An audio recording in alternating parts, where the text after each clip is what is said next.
Most of your gunfights are going to start with your hands empty. What do you do from there? Today I brought with me Jared. Jared is a mixed martial artist, and we're going to talk a little bit about some of the things you can do with your hands before you go to a gun. Jared, thanks for being with us. I'm happy to be here. My whole goal is to keep you from getting my gun. If you get my gun, you're probably going to shoot me with it. That's right. If you're a gun carrier, you have to protect yourself, but you have to protect your gun too, because if the bad guy gets it, it's going to be a bad day for everybody. I've got one rule that you need to remember. What's First that? one to the eyes wins. So I'm going to, bam, blade my body away, draw my gun, and I'm stop. That gives me the opportunity to correct my bad behavior. Now, if I attack into the gun, what do you know immediately? That you're going to do me harm. If I attack into the gun, I am not a good person. I definitely want to try and kill you. Because face it, folks, none of you would attack into a gun. Only crazy people would. And if I attack into this and I take it away from you, what am I going to do with this gun?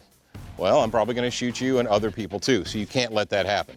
All right, step number one, first one to the eyes wins. First one to the eyes wins. Not every problem you encounter is going to be a gun problem, but it can turn that way very quickly. You need to have the skills and the ability to go from empty hands to a gun. What if somebody comes and they grab your attacking arm? I'm going to roll my wrist, push back, grab my gun. There you go. Pretty much the same motion. Hey, Roll my wrist, push away, grab my gun. let's discuss a few other scenarios, but before we go any further, I want everyone at home to know that Jared is using an inert, non-firing gun, because I like my life. All right, we did the wrist grab. Great, people do that. I come in and I want to choke you. Bam, push you back, grab the gun. All right. Now I want to highlight something here. I use the term stop is my go button because when I tell you to stop, if you're coming at me, I say stop.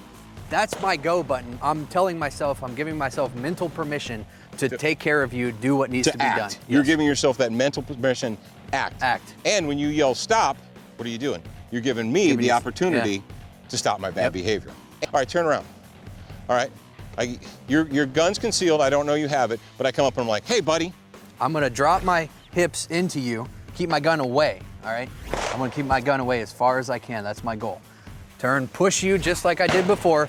Once again, I would push your face, but for demonstration purposes, I'm being nice to you. Thank you for doing that. You're welcome. Turn around again. Okay. All right, ubiquitous bear hug. What I do is I like to call it a jumping jack. Bam. I turn into you, exact same motion I just did, and I'm pushing again on your face. Pulling back, drawing my gun.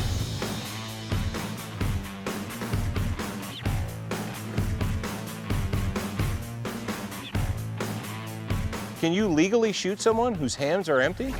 Sometimes, yes. Now you may or may not have to shoot, and it's gonna be up to you. You have to understand, what am I facing here? You are making my decision. That's right, whether your I shoot or attacker not. makes your decision for you. You're giving the opportunity, stop. If they don't stop, you have to do what you do to protect yourself, protect your gun, protect your family.